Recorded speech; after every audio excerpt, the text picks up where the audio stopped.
Hello student, by Samim sir educational channel में आपका स्वागत है। इस वीडियो में आज हम बताने जा रहे हैं क्लास 9 का टर्म 2 एग्जाम में पूछे जाने वाले VVI क्वेश्चन। तो इस वीडियो में शुरू से अंत तक बने रहें।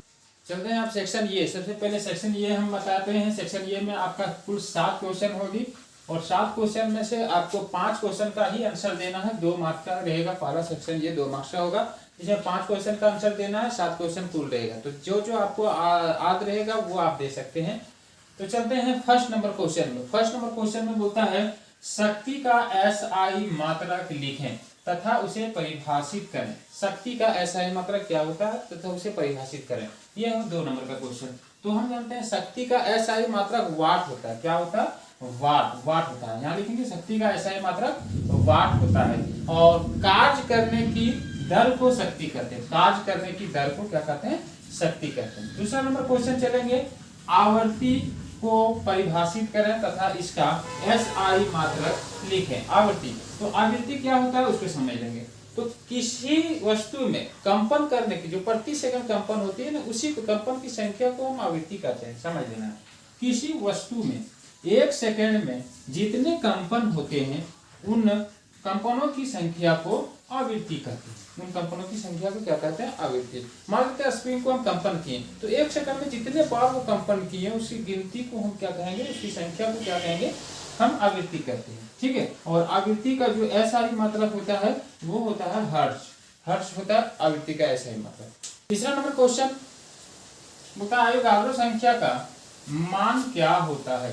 तो अवगाद्रो संख्या का मान होता है 6.022 इंटू 10⁻23। 6.022 इंटू 10⁻23 ये मान होता है अवगाद्रो संख्या का। चौथा नंबर क्वेश्चन में बोलता है मोलर द्रव्यमान से आप क्या समझते हैं। तो उसका आंसर होता है, उत्तर होता है किसी पदार्थ के 1 मोल के द्रव्यमान को उसका मोलर द्रव्यमान कहते हैं।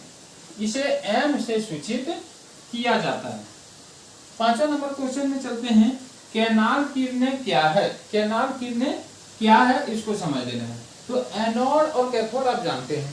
यहाँ बोलते हैं एनोड से उत्पन्न होने वाले धन आवेश, एनोड से उत्पन्न होने वाले धन आवेश किरणें कैनाल किरणें कहलाती हैं। ठीक है। एनोड से जो धन आवेश किरणें उत्पन्न होती है उसी को हम क्या कहते हैं? कैनाल किरणें कहते हैं। छठा नंबर क्वेश्चन, 2 संक्रमक रोगों का नाम लिखें। तो 2 संक्रमक रोग जैसे हैं, पहला चेचक और दूसरा कोरोना, जो इस अगर से चालू हुआ है वो कोरोना, वो भी संक्रमक रोग।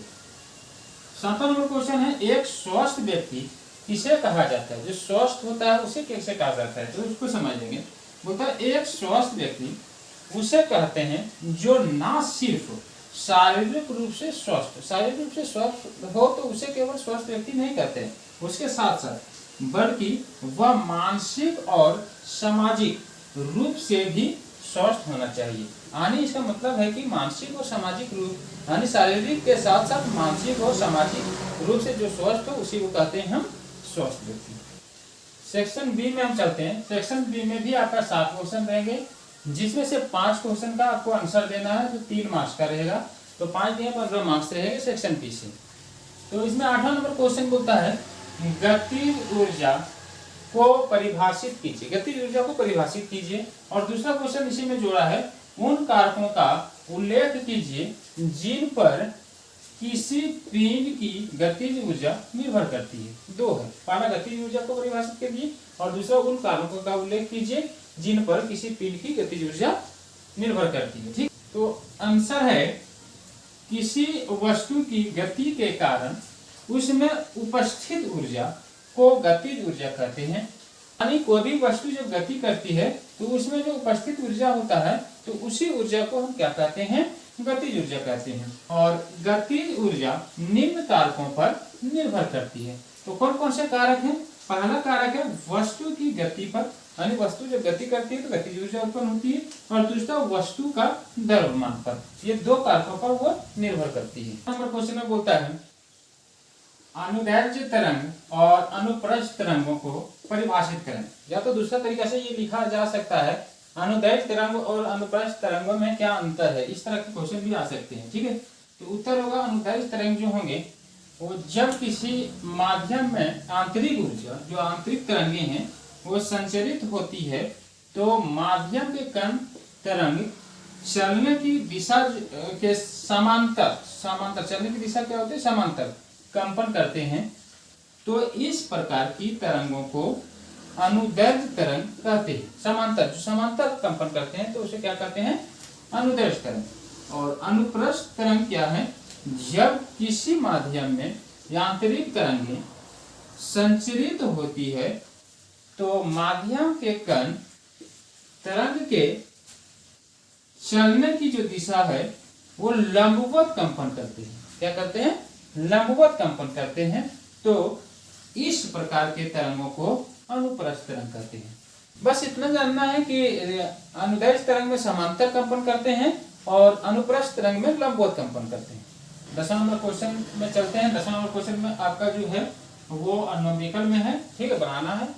ये बोलता है कि 10 मोल जल का द्रव्यमान ज्ञात करें। 10 मोल जो है जल का द्रव्यमान ज्ञात करना। सबसे पहले जल का रासायनिक सूत्र हमको जानना था। जल का रासायनिक सूत्र क्या है, H2O, जो हम लिख रही हैं, ठीक है।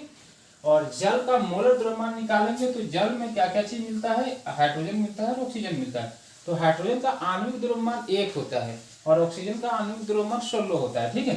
तो 1 हाइड्रोजन 2 हाइड्रोजन है, H2 मतलब 2 हाइड्रोजन है, तो 1 और 1 2 हो जाएगा इसका आणविक द्रव्यमान। और ऑक्सीजन 1 ही है, इसका मतलब इसका 16 होगा, ठीक है। तो इसका मोलर द्रव्यमान हम डायरेक्ट निकाल रहे हैं, आणविक द्रव्यमान नहीं, मोलर द्रव्यमान। तो 2 हाइड्रोजन है तो 2 होगा प्लस 16 होगा, मतलब 18 ग्राम दिए। यदि यही आणविक द्रव्यमान रहता तो इसको यूनिट देते, ठीक है। यहाँ डायरेक्ट हमको द्रव्यमान में बोलता है तो ये हम क्या बोले, 18 ग्राम मोलर द्रव्यमान, क्योंकि मोलर हमको यहाँ जरूरी है। अब फॉर्मूला में मेरा है मोलों की संख्या बराबर होता है जल का द्रव्यमान, जो पदार्थ का द्रव्यमान होता है वो, तो यहाँ जल है तो जल का द्रव्यमान ले लिए, बटे मोलर द्रव्यमान होता है तो मोलर द्रव्यमान ले लिए, ठीक है। जल की संख्या मेरा दे दिया, कितना दिया है, 10 दिया है, तो 10 हम लिख दिए। और जल का द्रव्यमान निकालना है तो हम इसमें कुछ नहीं दिए, और इसका अभी मोलर द्रव्यमान निकाले 18, तो ये 18 बिठा दिए, ठीक है। तो जल का द्रव्यमान जो लिखे वो ये क्रॉस गुना होता है इस रूप में और इस रूप में होता है। 1 को हम जल के द्रव्यमान से गुना करते हैं, जल के द्रव्यमान ही आएगा, और 18 को 10 से गुना करते हैं तो 18 गुने 10 बराबर 180, यानी 180 ग्राम होगा। 11 नंबर क्वेश्चन में चलते हैं। मोल में बदलें, यहाँ लिखा है मोल में बदलें, या तो लिखा रहेगा मोल में परिवर्तित करें। 12 ग्राम ऑक्सीजन, ये नंबर में 12 ग्राम ऑक्सीजन को मोल में परिवर्तित करें, ठीक है। तो ऑक्सीजन का रासायनिक सूत्र क्या होता है, O2 होता है। यदि केवल ऑक्सीजन गैस बोलता है तो ऑक्सीजन गैस का O2 होता है। यदि ऑक्सीजन बोलता है तो वो केवल वो होता है। ऑक्सीजन गैस का मोलर द्रव्यमान हम निकाल लेते हैं। तो देखिए O का जो होता है आणविक द्रव्यमान 16 होता है, तो 16 गुने 2 करेंगे तो 16 दूनी 32, क्योंकि 2 ऑक्सीजन है तो 16 दूनी 32 ग्राम होगा मोलर द्रव्यमान, ठीक है।